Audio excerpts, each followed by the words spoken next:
insiders, just fans. The longest running weekly overproduced, undertalented, exotic, echoing off, fighting wrestling podcast.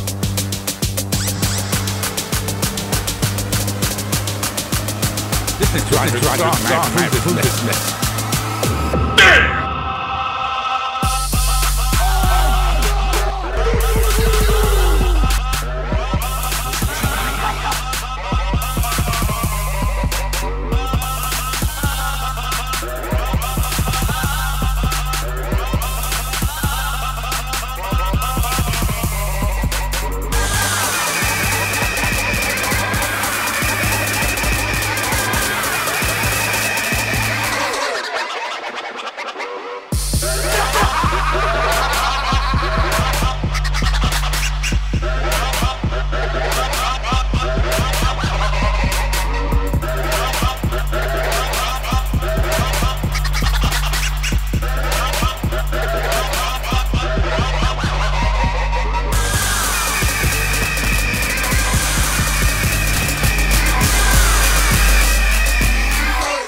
Welcome to episode number 320 of the longest running weekly overproduced, undertalented, episodic, sometimes echoing, often infighting wrestling podcast.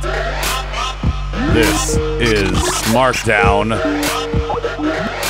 Before we get started, I am flying solo tonight. It's going to be just me, Adam Bomb, the Jew that leads the crew, getting you through a go-home edition of Smackdown. That's what it was. And we're going to talk about it in my own fashion, since it's just me. Nobody to throw me off in any direction, one way or the other. On the board, I'll get you guys real quick. Daniel Price is here. Juan Rodriguez is here. Teddy Two Stone Hart is here. I'm not taking a call in my open, whoever the hell that is. Daniel Price, as I already said. Stike Leather's here. Kevin from Texas. I think I saw some other people earlier. Alex Carter, Anaconda Vice, JC6553. And Stike Leather was live in the house there. I am a one-man band. Teddy, that is correct. Bang Bus GM is here as well. And, yeah, you guys can get on me about the music. I don't give a shit. I'm solo. You guys can bitch all you want. The board is mine. The world is mine. I am the guy that can pull this off.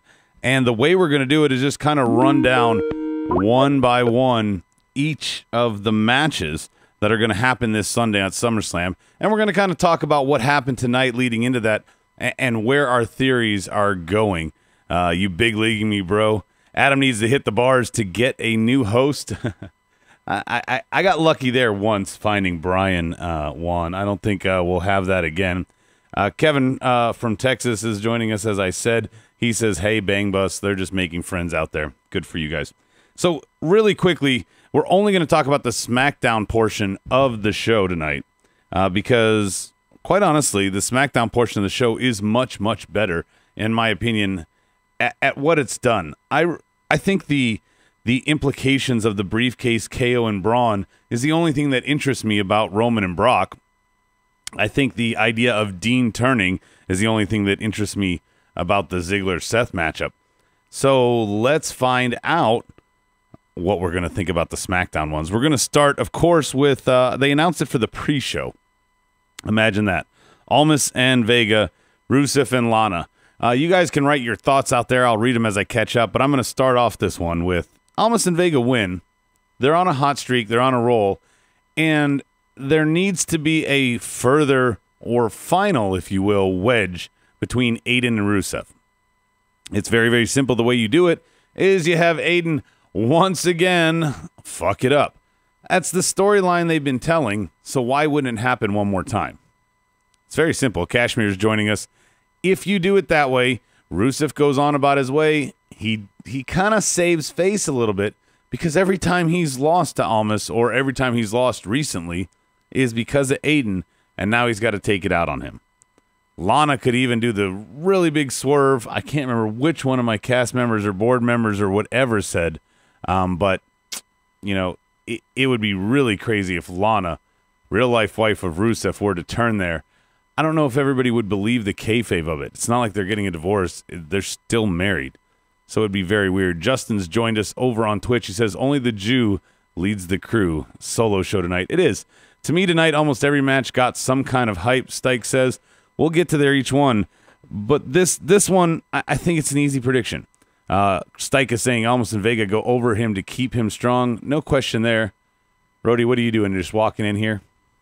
Just wanted to sit down for a minute, look at the show. What are we watching? We're watching The Miz and the Mrs. I don't know if that interests you. I'll give you the remote. You can change that. Aiden's turning heel, Kevin says. It would be different, Kevin. I think that's a good point. If this time Aiden screwed Rusev over on purpose, intentionally. No accidental, no, oops, I distracted you. If Aiden turned heel legitimately and did that and cost Rusev this match, I'd be all for it. And Almas and Vega can ride their win streak continuing on up.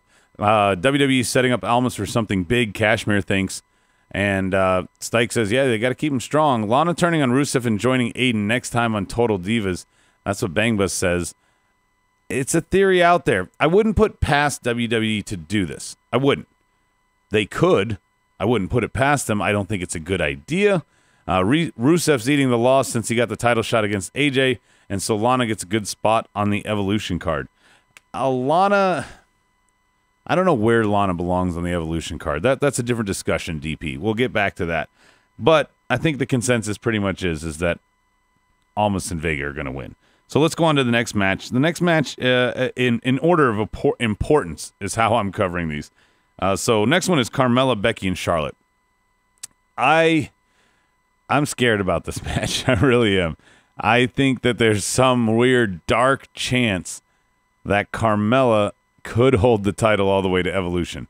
I think it would be horrible. But if this is supposed to be a big moment, what would be a bigger moment for Evolution than the babyface beating the heel? And say what you will, Carmella's dog shit at everything. But WWE almost likes that.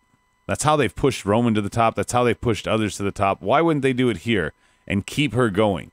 She is the first briefcase cash in, so they are kind of legitimizing that by letting her hold it for a little while. She's got 2 wins against Asuka, 2 wins against Charlotte. Most people think there's no way she's going to win. But who says that this feud, which obviously is going to continue after SummerSlam between Becky and Charlotte, who's to say that feud needs the belt? Very easily, anything else could happen. Kevin says no doubt Carmella's going to win. I don't know about no doubt. I can see it. When you're the champion and you're the most irrelevant part of your match, that's not good, Kashmir said. I was talking to Rody about this off air. This feels like a SummerSlam from a long time ago. I want to say it was 02, maybe it was 01. Fucked if I know. But the feud was all about Triple H and Kurt Angle and Stephanie and kind of like this weird triangle. And Rock was the champ, and it was a triple threat main event there. And Rock was not the afterthought because he's the Rock and he was the champ, but anybody else besides Rock would have been, and that's what Carmella is here. She is just the prop there, which is why I think she has to win. Teddy says Becky wins by turning heel. I think she might turn heel after the match. Becky and Charlotte get into a clusterfuck and feud for the #1 contender spot. That's what DP says after the match where Carmella wins. I don't know. Double G Gaming, Berto's joining us. What's going on, buddy? Vince loves his bottle blondes with tit jobs, Daniel Price says. I wanted there tonight in their little promo when Carmella was calling out. I would love to see a little kayfabe break just once and be like, at least my tits aren't fake or my boobs aren't fake to one girl to another. We've said everything else. They call people soft and coward and all this other stuff. Why the fuck not? I can't even lie to a certain degree. I love them too. That's what Kashmir is agreeing with Daniel Price. Great. Good for you guys. In any event, I think Becky should win, but I feel like it's going to be Carmella because, well, why the fuck not? And again, if you keep the belt on Mella, then you can set up something with her going into Evolution, and you could have this Becky-Charlotte feud build all the way up till there. If you put the belt on one of them, then they have to have their match before Evolution, or maybe that's the rubber match. I don't know. Charlotte was the last Divas champ. Who is she to talk about Carmella being a diva, Berto points out. Now, that's a good point. I really didn't think of it that way, so that is a really good point, Berto. you're the last Divas champ, but it also plays a little bit into what Charlotte's saying, because she can say, I'm the one who changed it by getting rid of it because I was a woman's champ and had to have the own belt. I don't know. What I always bitched about when they did that bullshit was that she got added another title run when she never really lost the belt. She technically just defended it, but because they entered a new belt, they're like, hey, great, guess what you get? And it didn't make any sense. I think Becky turns on Charlotte during the match so Carmella can escape with the title, Kashmir says. It could be at the end because of some reason she escapes. I don't know. Something's going to play out, and Carmella's just going to walk away with the title. That's my hooker crook screwjob kind of bullshit. Next up, Bludgeon Brothers and New Day. Wow. Bludgeon Brothers. Nothing. Oh, my God. And nothing makes me think a tag team is stronger than beating a bunch of smaller jobbers in a handicap match. Great job, Bludgeon Brothers. You really shined. What was their name? The Triple Threat? You really freaking shined taking them out. What were you thinking? Why? And this is like the third week in a row, seemingly.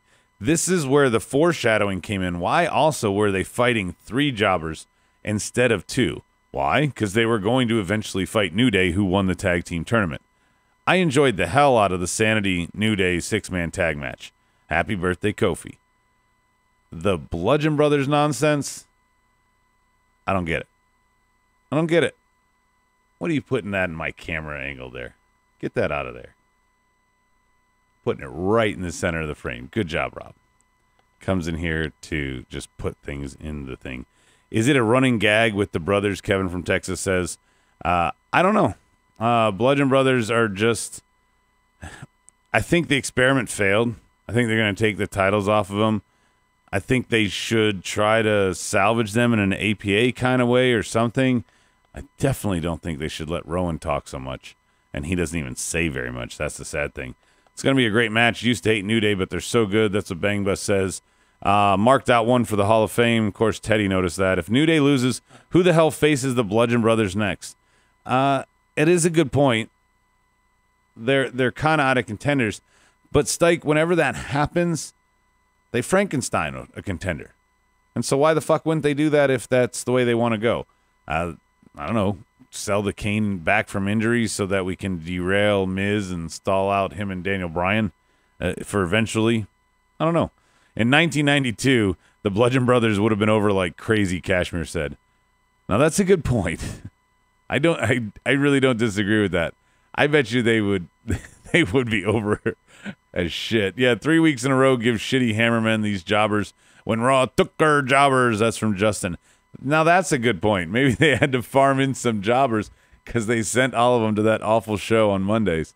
Unless they slap together some half-ass team, Daniel Price says New Day's going to feud with Sanity or Usos. That's about all they have after they win. Release Rowan, push Harper as a different character. Enough with the homeless Wyatt stuff. That's from Double G Gaming. And Rowan body slamming Harper onto Triple Threat was pretty good, though. Yeah, great. You can have a good move that doesn't... Kevin, you can always go silver lining and find one spot. It'd be funny if New Day loses and then Ty and R-Truth win the titles. Yeah, they come down and cash in with some fake briefcase that R-Truth thinks he has.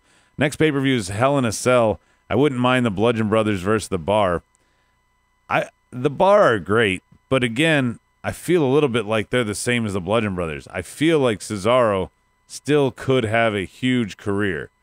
I don't know that Sheamus is on the downswing because of his injuries. He just can't go as much. He's a good guy to have in the tag division.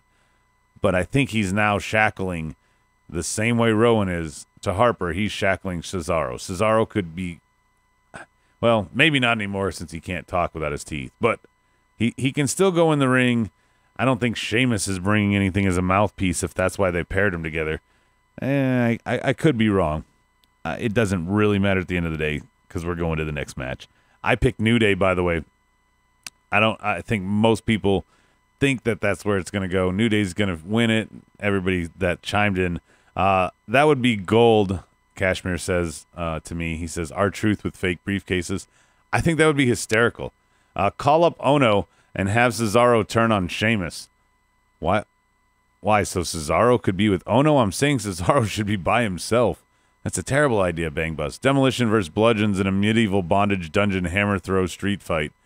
Daniel Price, you're drinking some Kool-Aid tonight on that one. We're going to segue to Jeff Hardy and Nakamura. U.S. title here. Nakamura's title reign can't be that brief. And there's no reason to put the belt back on Jeff Hardy. Stikelether, I believe, pointed this out on the board earlier.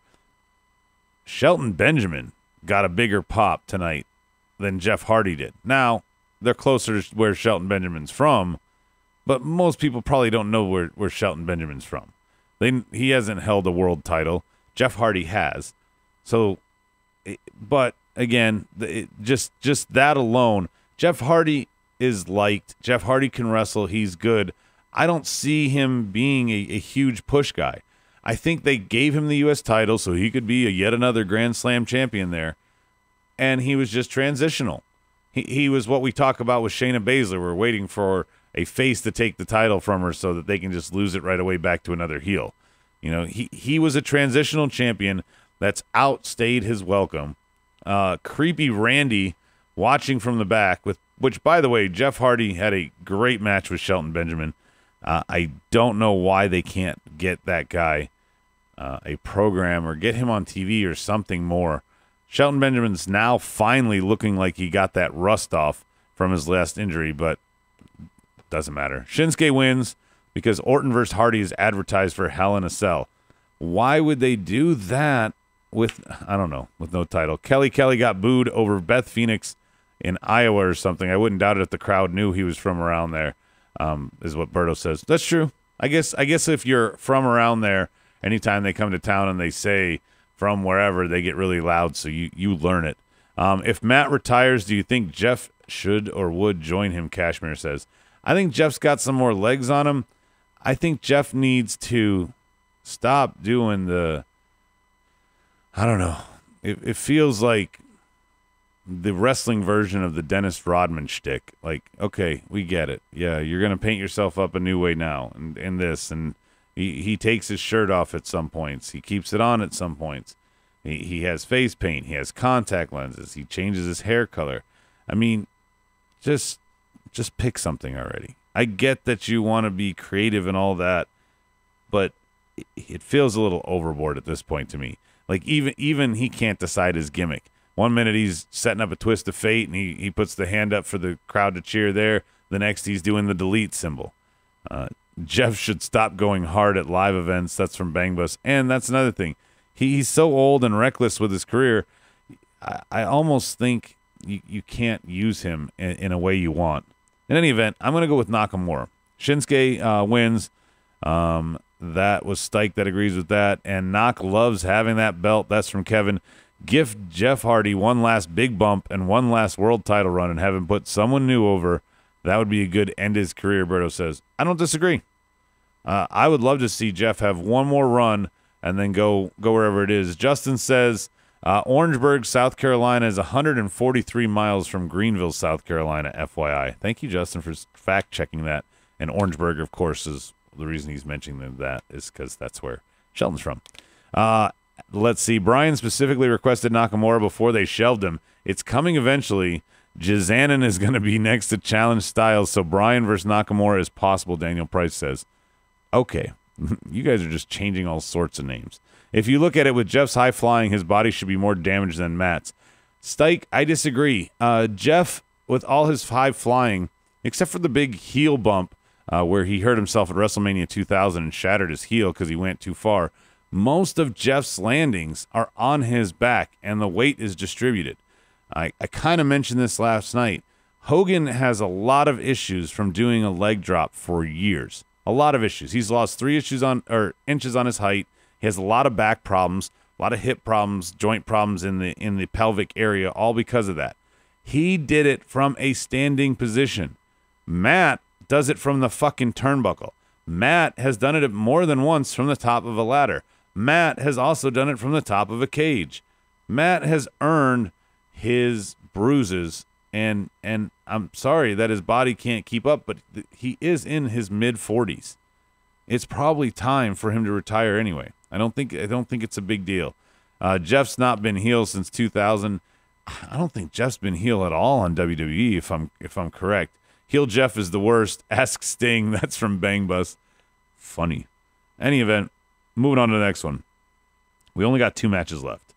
We got the big one, the title match, Styles and Samoa Joe, which we're going to save for last because you should main event there. But a worthy contender here is Daniel Bryan versus Miz. 8 years in the making, and we had 3 video packages tonight. I like the way they did the video packages, don't get me wrong. But 8 years in the making, when Daniel Bryan's first match on the main roster, I know NXT was treated differently back then, but main roster is still main roster. Daniel Bryan's first win on the main roster was The Miz. Why is it 8 years in the making when you got it on the guy's debut? I know a lot has happened since then, but other than the fact that he was the pro that was there, Daniel Bryan really got vaulted when he got fired after the initial attack by Nexus.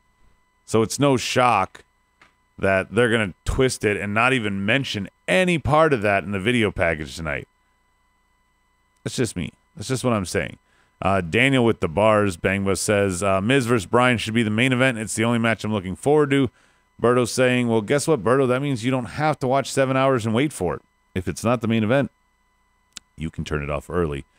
Paige said that match would be the main event, Kevin said. It is booked as a main event, but if you'll notice, there's always like 3 main events for WrestleMania. You know, that doesn't mean that those are the 3 matches to close the show. Sometimes they can be the first one. Bang Bus, 7 hours. Geez. Yeah, it will be 7 hours if you include the pre-show. So don't forget that. And I forgot to do this, even though it's on my production sheet, because I'm just all over the place. Before we get to the main event, we got to save it for you. But collarandelbowbrand.com, if you go there, look at some t-shirts, pick out the ones you like, get to the checkout, and then you get the money. You get to save 10%. All you got to do is use the code marked out at checkout, MARKEDOUT, marked out. One word, no space. Make sure you do that. You don't have to capitalize anything, but marked out. It'll save you 10%. Collarandelbowbrand.com. I can spell it out for you if you need, but you could also just Google it. It will come up because it's that popular. It is also, if you look at the top screen, let me see if I can have my finger there for those YouTube people that are watching. See where I'm pointing? It's up there in the top corner. Don't forget to use it. It's there in case you didn't write it down. And if you're not watching on YouTube, go watch on YouTube. It's there the whole show. You can look at it there. Main event time. AJ Styles. Oh, I forgot to read the board on Miz and Bryan. I got so excited about collar and elbow. Miz and Bryan could be co-main event, not the main event of the night. Justin's clarifying, and yeah, I agree. Let's see over here. A non-title grudge match is 10 times more interesting than the Universal title match.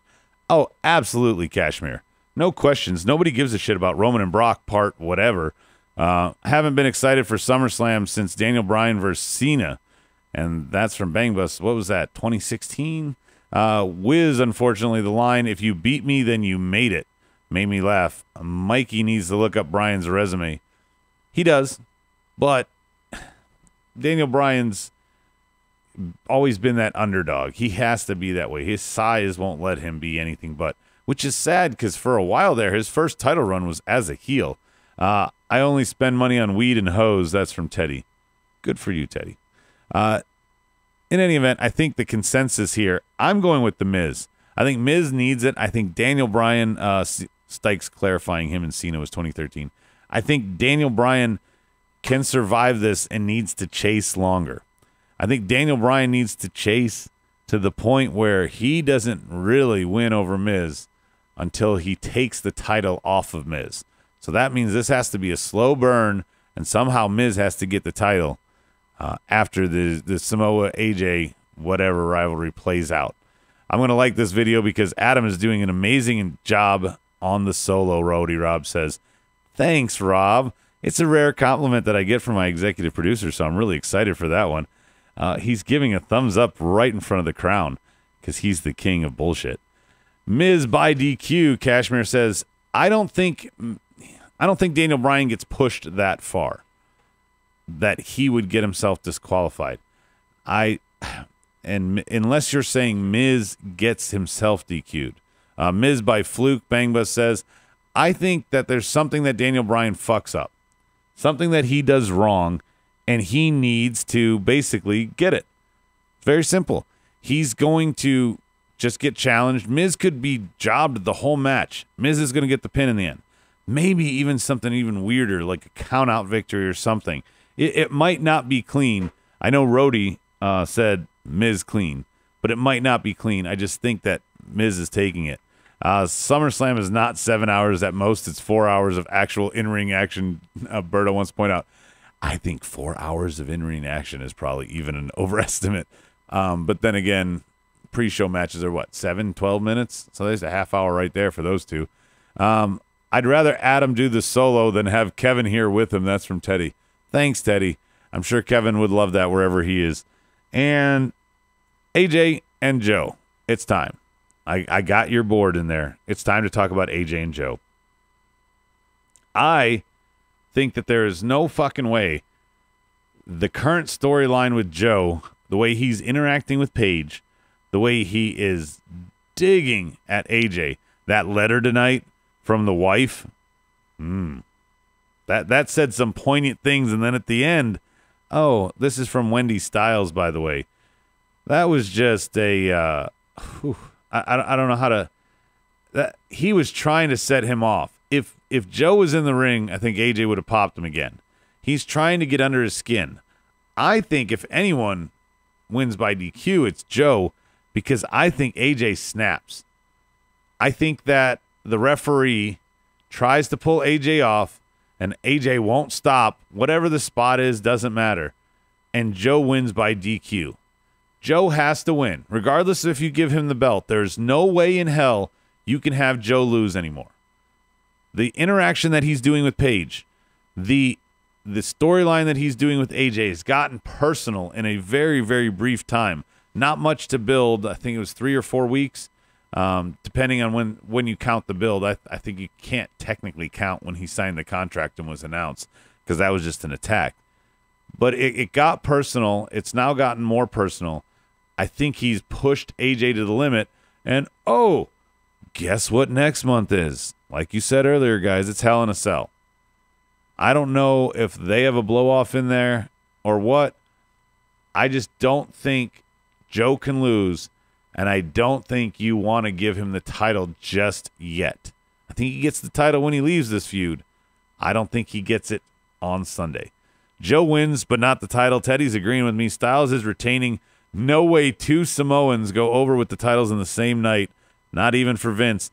Daniel Price, you know what? I think you could be wrong, because there's no way Roman is walking out with the title. Even if he wins, that briefcase was cashed in, and I don't know who said it.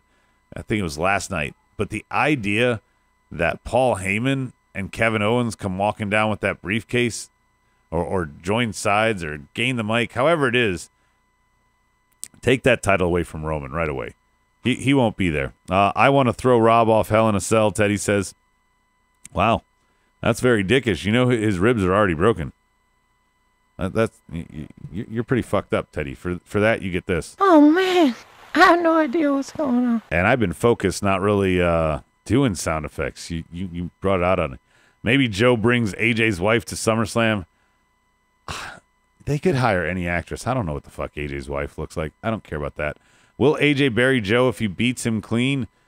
I don't think AJ will bury Joe. I think booking will, Berto. I want Joe to win so bad, but with AJ being the cover for 2K19, he keeps the belt. Joe wins by DQ. Stike is also agreeing with me. There hasn't been enough build-up for Joe to take the title. Kevin's also saying the same thing. So does that mean that, since we all agree here, that it's not going to happen? AJ uses a steel chair to give Joe the DQ win.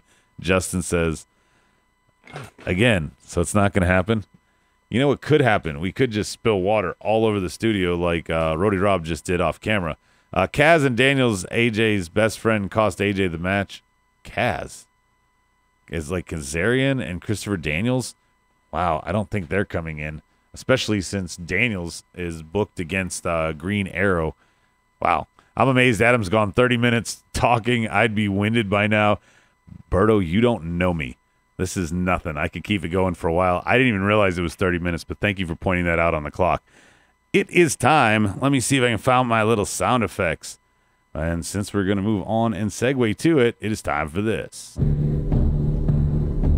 Smackdown presents Good, bad, and Go ahead. Make my day. So our awards tonight are the good, the bad, the glorious, the creative fail, and the LOL. I like this one from Kashmir. By the time SummerSlam comes around, AJ will beat JBL's 9-month record and become the longest reigning world champion in SmackDown history. Good for him. I don't mind giving him this. What's weird about AJ Styles, especially his title run, the fact that I think he's held the belt twice. What's funny to me on all levels regarding it is the fact that AJ is somebody else's, brand built, whatever, however you want to do it. He's not a Vince creation. And typically we all knock, if you're not a Vince creation, you're not going to get the push. But AJ is the exception to that rule every single time. Big swerve for AJ and Joe. AJ goes for calf crusher, lights out. His wife and kids appear by ringside. Joe gets out, kisses his wife. AJ snaps and goes to kill Joe, but his wife stops him. Wow, that's like a soap opera, Berto. I'm not even going to keep going it. Good. Becky and Charlotte's backstage promo. That's from Justin. I liked the attitude of that promo, Justin. I thought the lines were about as generic as you can get. Just very bad script writing, and it looked like they were following the script. It didn't feel natural either. I did like the tone of it, though, Justin. Stike Leather. Good. New Day versus Sanity. Man, I want to see that feud. I don't give a shit about the shitty Hammermen. I want to see Sanity and New Day. Can we just fast forward and get to that? Teddy says, good. Jeff and Shelton, it took me back to 15 years ago. I don't think 15 years ago. Shelton, I don't think Shelton was there till 03. Oh, that would be 15 years ago. Keep forgetting what fucking year it is. So that is good. Jeff and Shelton really was a great match tonight. As far as the matches go, with the exception for the shitty Hammermen, let me look at my card. Absolution versus Becky and Charlotte was a decent match. Shitty Hammermen versus Triple Threat was garbage. Sanity New Day was good. Aiden and Andrade told a story, so I'm fine with that one. And Hardy and Benjamin was a good one, so it is what it is. Good Samoa Joe for Kashmir. Good, Kevin says, the AJ Joe segment. The ending was weird. Oh, that's from your wife, by the way, kind of as he exited. Samoa Joe in a suit, Kevin says, yeah, but it wasn't quite a suit. He had like a polo on and a sport jacket. If they split Sanity, guess who Vince wants to push? Hint, it's not Eric Young. Daniel Price, if you're asking me that question, I'm going to say it's the artist formerly known as Big Stank Stank that now looked like Earthquake Light in his singlet. Fuck. 15 years ago was 2003, LOL. Jeff was fired that year, Berto's saying. Man, Berto, I'm fucking old. I don't remember what years are which. But that, Teddy, you're an idiot because you're the one who said it. And I foolishly agreed with you. I should know better, Berto, so way to call me out there. I kind of got the idea Joe was supposed to be joking, but it wasn't clear, Kevin says. I don't know if he was joking. I think he was supposed to be...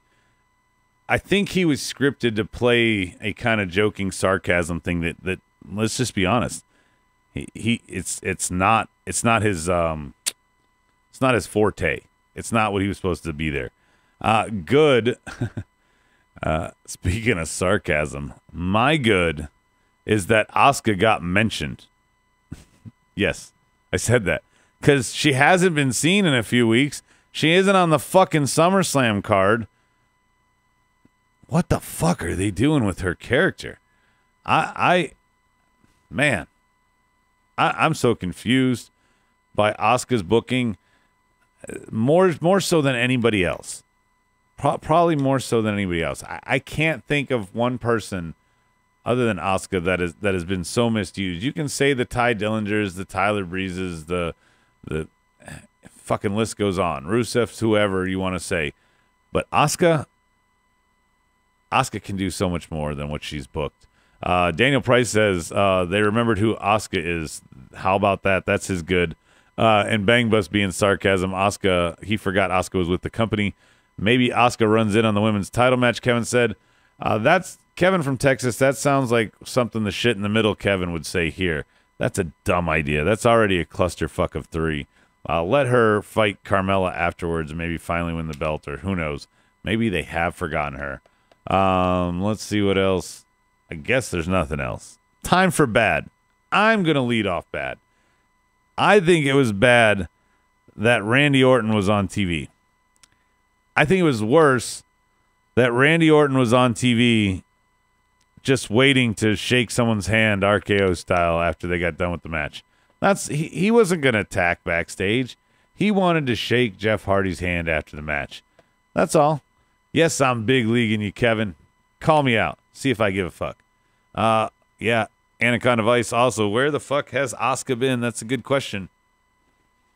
Nobody knows. Nobody knows. Feels like something's attacking me. Is the dog in here? Bad for Kashmir putting Killian Dane in a singlet. I'm tired of WWE taking things away from the talent that makes them unique and just throwing them away. Not cool. Yes, I agree. And he looked, like I said, like Earthquake Light or the son of Earthquake or something there. Bad Randy lurking for Stike. Bludgeon beating Jobbers for the 3rd week in a row. That's from Justin Tucker Jobbers. WWE's habit of shitty go-home shows is bad for Daniel Price. What's even worse is a shitty go-home show for like Extreme Rules is what it is. A shitty go-home show for one of the big 5? Come on, you can do better than that on your go-home show. Next award is going to be glorious. We'll finish out bad from the board. Predictable SummerSlam. Anaconda Vice says, I agree. I wonder if I'm going to be right, but there's a lot to have. We have on our predictions, guys. If you want to email them in, you can email them in to markedoutpodcast@gmail.com. No spaces in that. We have the Raw matches. We have the SmackDown. We even got the pre-show, and we've got NXT Brooklyn 4. We're going to be looking at the basically the prediction sheets there. If anyone gets it right, we'll give you a shout, but we're not really going to go, Teddy guessed two matches out of 9 right. And bad for Teddy, by the way, is that he's running low on weed, so maybe he'll get smarter over the weekend. Let's go on to Glorious. Board, play at home, give us some Glorious.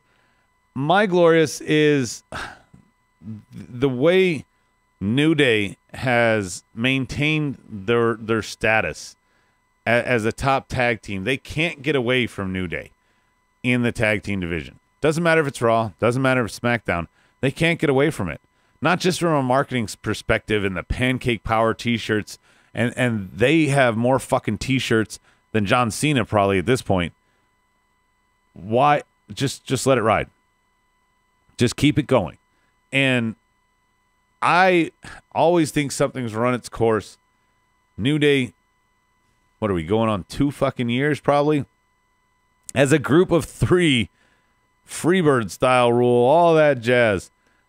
I'm still liking them. So, New Day, glorious for you.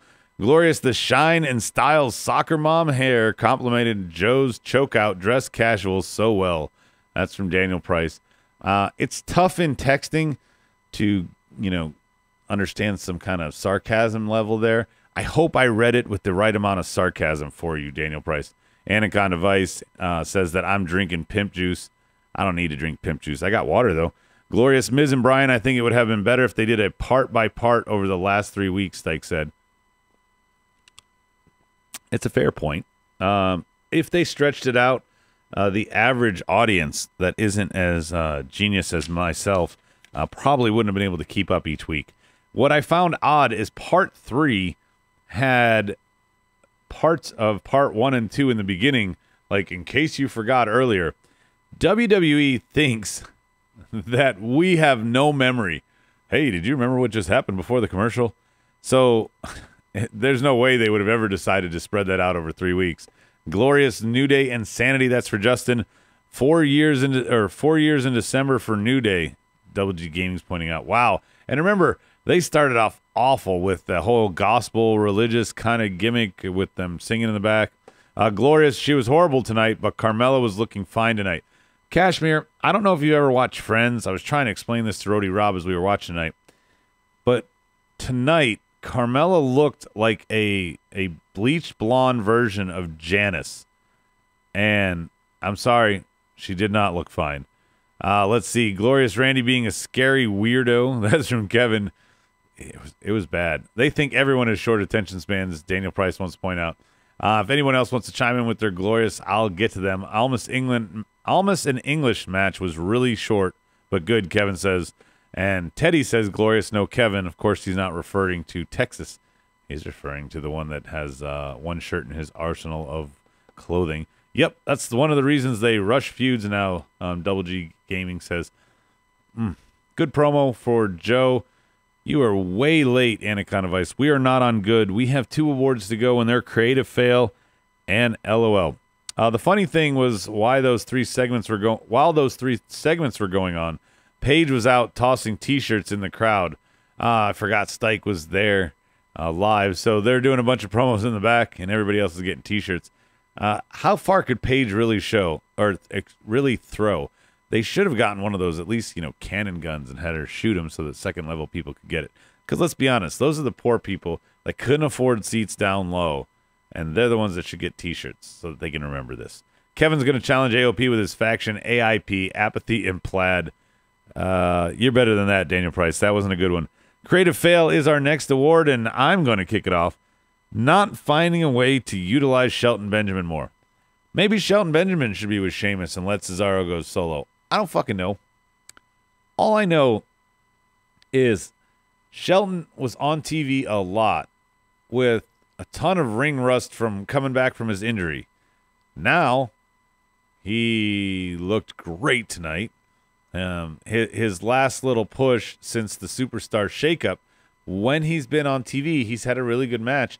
And tonight was probably the second of the 3 showcase matches he's had since then that lasted more than a commercial break. And he came out looking really good, even without the win. I don't know why they can't utilize him more. And I am thankful that SmackDown, I have to get nitpicky like this to give a creative fail, where I could list about 10 on Raw. So I guess I shouldn't look a gift horse in the mouth, but I've always been a Shelton fan, and now that he's starting to look like Shelton from old, I want to see him get somewhere while he's turning back time.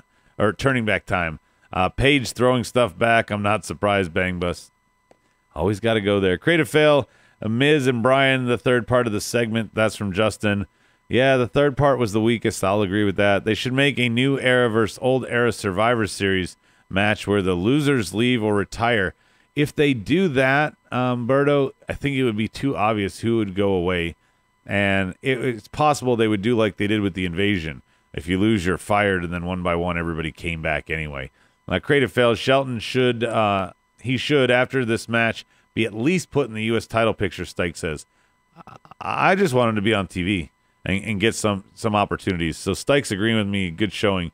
Anaconda Vice, fuck, you're late. Now he's putting bad on the board. He just wrote Carmella. Creative fail. Handy Orton. He stands behind the curtain looking like a creep, and WWE pays him tonight for that. Fuck life, Kashmir says. Yeah, how hard did you work this week, Kashmir? Anybody on the board? How hard did you work this week at your job to earn your pay? Handy Orton got to stand backstage and just peek around the fucking curtain and made more than all of us for that. Just remember that. LOL is up next. Everybody chime in with your LOLs. I didn't see too much LOL tonight. I would say Corey Graves, and I don't know why I noticed it. Maybe it's because I had nobody to talk to in the room tonight as I watched this by myself. But he dropped his pencil several times when he was trying to twirl it in his hand or something like that, and just doing like little tricks, and then he goes, oh, and just drops it. I don't know. Randy was looking for new writers, Bangbus says. LOL, also Randy for Kevin. That creepy look. Berto's saying LOL, laughing my ass off, Teddy. He's saying Vice is stoned, that's why he's catching up. And he's saying he's not late. How can you say you're not late? You are doing good and bad when we're on the last fucking award, LOL. I'm about to do, like, closing out shit. I don't have any mud report. I don't have any this day in wrestling history. We're going to get to final thoughts very, very quickly. LOL, Carmella looks like Janice from Friends. That was LOL for Justin. Go back and watch. If nothing else, hell, just fucking Google the stills from tonight and just put your hand over her head, you know, so that you can't see the blonde hair. And I'm telling you, and you can play Janice in the background. Oh, my God. That's what she looked like. I do a terrible voice impersonation. I don't have Rob here to do it instead. This is Roderick Strong. I approve this message. R.I.P. Trivia, second week in a row. The Bang Bus says, hey, what am I going to do? I'm going to go, hey, all right, everybody on the board, everybody on the podcast, just sit there and be bored as fuck. You just have to listen to this trivia segment that we don't have anybody else to play off of. Are you ready? Here's your timer. All right, we're going to just sit here for 20 seconds and wait. I'm sorry there's no trivia tonight, Bang Bus, but let's be real. That would be a fucking fart in church on radio for me to sit here and listen to 20 seconds of a timer while you guys try to time or to type fast enough, and then Anaconda Vice gives me an answer 10 minutes after the question's asked. That's just horrible. Daniel Price, LOL, sad clown kind. Knowing Orton gets away with so much shit, how many get out of jail free cards does that bastard have? Whose dick is he RK stroking? Oh, I don't know. He smokes a lot of pot. He gets out of a lot of it. He is tight with Cena. He is generational. He is the youngest champ. He's a legend killer. He's got, I think, 14 titles. So he's up there in that echelon and all that. I don't know. Can we put up a picture of different divas on the screen instead of Sharknado? Sharknado's not on tonight. It was on last night. LOL, WWE showing the food fight from 4th of July a couple years ago. Cashmere said, why? I'm curious about that. And Corey Graves made a point to say his next comment from Cashmere, who hit KO with the pie? Who did? Is that going to come back in like 8 years in the making? KO 6 more years from now is going to fight someone and I was the guy with the pie. This day in wrestling history, SummerSlam happened in Los Angeles 2010. That's from Justin. There we go. We played. Are you happy now, Teddy? You get nothing. You lose. Good day, sir. That's what you get when you mess with me. Anaconda Vice, I wasn't late. Yeah, you were late on the answers, okay? We're not arguing about what time you fucking got here. Jeez. Damn. Come on. Everybody's killing me tonight on the board here at the end. Get your final thoughts ready. That's what you should do. Because I'm going to plug one more time our partner. You can look at it. Let me get my finger right for those of you that are watching the video. Up there, see like ET. Up in the top corner, you can see it. collarandelbowbrand.com. Go there. Shop there. Use the marked out code at checkout. Marked out is one word. Use it. Save 10% on your order. Why not? Bang Bus says, I miss SummerSlam in L.A. Stupid New York. I assume Bang Bus is out in L.A. Because that's where porn is filmed. Mostly stupid New York. I'm waiting, and I guess the production budget is just be foolish, and I'm the Jew, so I should know this is absolutely the reason why, but I'm going to share it with you anyway. It would be really cool if SummerSlam were in LA and TakeOver were in Brooklyn, and you could kind of do both. Stike says, Adam, great job, solo show. Thanks, buddy. Are you doing a show after TakeOver? I don't know. Hey, Teddy, we might. Everybody listening, we might. We always say we might and we don't. And again, I'm saying we might and we probably won't. But if we're sober enough on a Saturday night after we watch TakeOver, which might not be live, for us to then go on a podcast whenever we finish watching it to potentially no audience, I don't know. But we're definitely going to watch it. We are doing our SummerSlam show. I don't know with Rhodey's situation if we are going to do a full reaction, especially with it being one of those longer shows. It's not even a short pay-per-view. which, by the way, last time Extreme Rules was 5 hours. So I'm not excited for this long-ass SummerSlam, and I know Rhodey's going to at some point have to take his pain pill, and maybe we'll do it just for that, because he's going to sit there and say all sorts of stupid shit that comes out of that filter. Let's see what else we got. Final thoughts. Subscribe to Double G Gaming. That's from Berto. And he also says, don't forget to subscribe to Marked Out. SummerSlam hopefully will be a better show than the build, just like Money in the Bank was. I feel like, Umberto, I'm glad you pointed that out. I feel like, and I don't know, this is me glass half full, the shittier the builds are lately, the better that pay-per-view is. The one that gets you so unexcited for it, and then you watch it and you're like, wow, that's a pretty good card. Lots of good matches. Nobody, looked bad or whatever. I don't know. Maybe I'm wrong. Drugged Up Rob will be great. That's from Teddy. Final thought after SummerSlam, I hope no NXT talent gets called up, giving the way that WWE has been booking them. The main roster is an NXT cemetery. That's from Kashmir. Fucking men. You get this since there's no trivia. This is Roderick Strong. I approve this message. That's all for you, Kashmir, for that one. Final thought, burritos or tacos? Bang Bus says, he's a drugged up elf. Even when he's that way, he's an angry elf. Final thoughts, let's be real. TakeOver is the real SummerSlam. Stike says, let's be real. Okay, if you want to go that route, Stike, when the fuck has NXT lost a big weekend, now a big 5 weekend with Money in the Bank getting a TakeOver show on their weekend? When has TakeOver lost? TakeOver consistently, same time their pay-per-view goes. Same time. There is no big 5 or longer by an hour. Same time frame all their pay-per-views go. 5 fucking matches. They don't change that formula. There's 5 matches. Not always a title match. We got EC3 and Velveteen Dream. Velveteen Dream seems to be the guy that always fights without a belt on the line. But again, 5 matches. Solid feuds that are built up over time with guys that aren't on TV every week and guys that up their feud, and the way they do it, it's done right. They're not rushed. They have weeks upon weeks to build their feuds, and they steal a weekend every single time they go. Final thought, Justin says, good week of wrestling. We all know that NXT will top SummerSlam. No question, Justin. I was just ranting about that as you were typing it. Make sure there's no Kevin Sunday. Thanks and have a nice day, Teddy says. I feel like, Teddy, when you say have a nice day, you're kind of trying to do a little tribute here. Bang, bang. SummerSlam will reportedly be in L.A. or Toronto next year. Stike says that. I hope so. I still think it'd be awesome if every year for the first 5, go 5 to Brooklyn for TakeOver. I think Money in the Bank was better than TakeOver this year, Berto's saying. I don't know about that. Not as a whole. Not as a whole. There was too much bad matches. If you remember, you got to average it.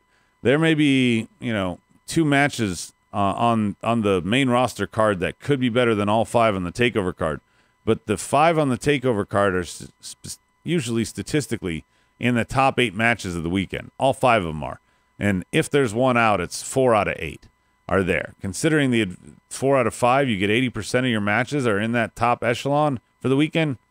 That's what it should be. If I enjoy the show, I won't be joining you guys on Sunday. I enjoyed Mania and then watched your show and was disappointed looking back on it. Disappointed that you listened to us, Berto, or disappointed that the show is ending before 4:20 a.m.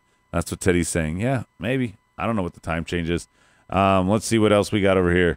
Gotta go. Great show, Adam. Enjoy. Put those kids to bed. If Owens teams with Paul, should that be the reason for Sammy to come back with a jealous rage and beat the shit out of Owens?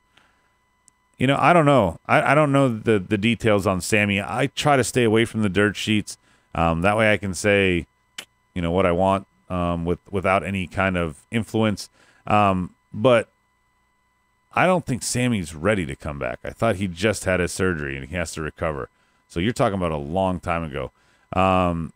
Let's see what else we got over here. There's something else somebody said, and it scrolled up. Final thoughts. Who's getting called up? Adam, that's for Bandicon Device. I don't think anybody's getting called up. Simply because I don't think there's any... They've gutted the women's division and are just now boosting it back up. So I just can't see that. Realized Mania wasn't as good as I thought, Berto's saying. Okay, and Anaconda Vice says, I am the angry Jew tonight. I am not the angry Jew. I am always... Please, listen to my voice. Take it from the wise old Jew. When rose-colored glasses fall in steaming piles of shit. WWE disillusionment. Alistair had potential to get called up, but he's hurt. That's from Bang Bus. SummerSlam's going to be good. That's from Kevin. I'm going to close it out here with my final thought. My final thought is I listened to Brian last night, and Brian off air said something to me. Now, he doesn't watch SmackDown. I think if he watches SmackDown, it would be a better opinion, and I think I've said part of this before.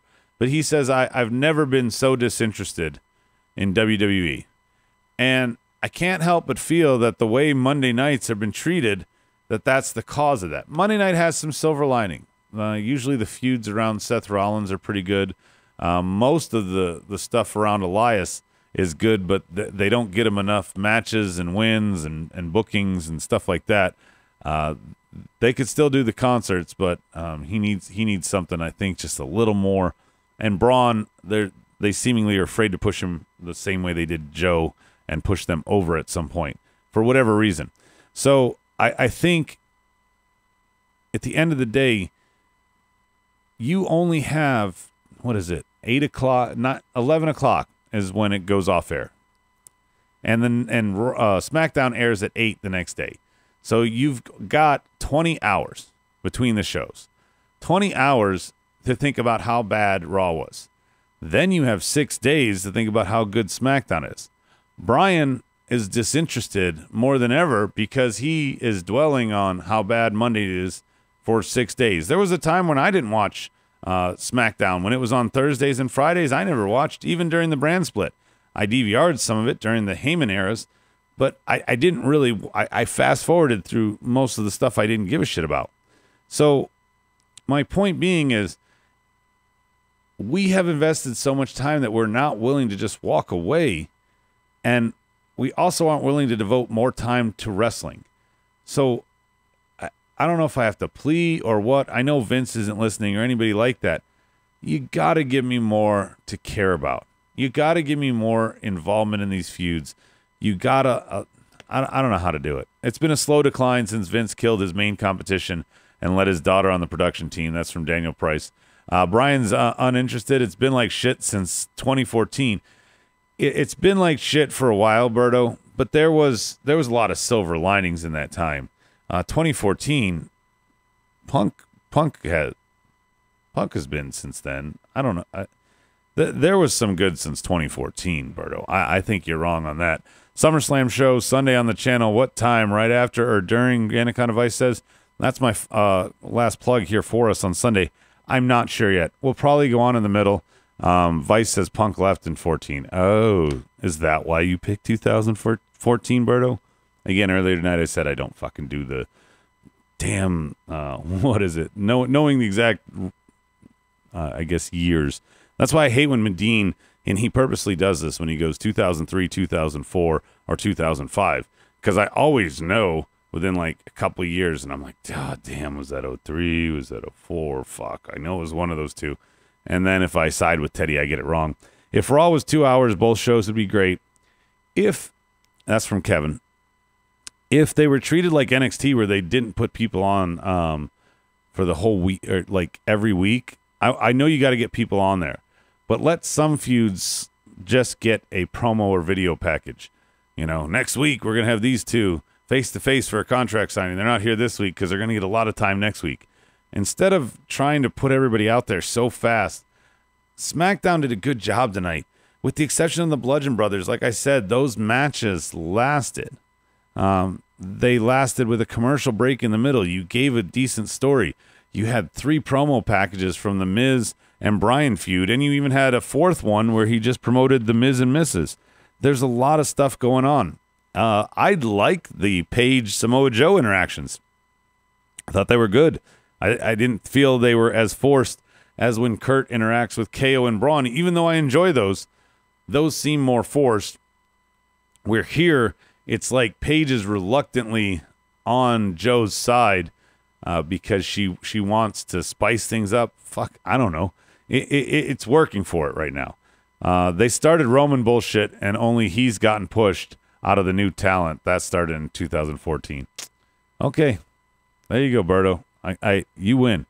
Good stats on that to allow you to win. Mud Report, Punk getting sued by Cabana, Anaconda Vice. Fuck, man. You're so late. We talked about that last night. Jeez. Anyway, tune in next time. Same smart time, same smart channel. I'll catch you on the flip side. Smackdown Podcast is recorded, edited, distributed, and marketed at U-Record Studios in Charlotte, North Carolina. For more information on optimizing your podcast for increased listenership, check out U-Record on Facebook, Twitter, and email sales@urecordstudios.com or visit the website www.urecordstudios.com. Yes! Yes! Yes! Yes! Yes! Yes! Yes! Yes! Yes! Yes! Yes! Yes! You're listening to the Electronic Media Collective Podcast Network. Yeah, it's a mouthful. For more great shows, visit electronicmediacollective.com.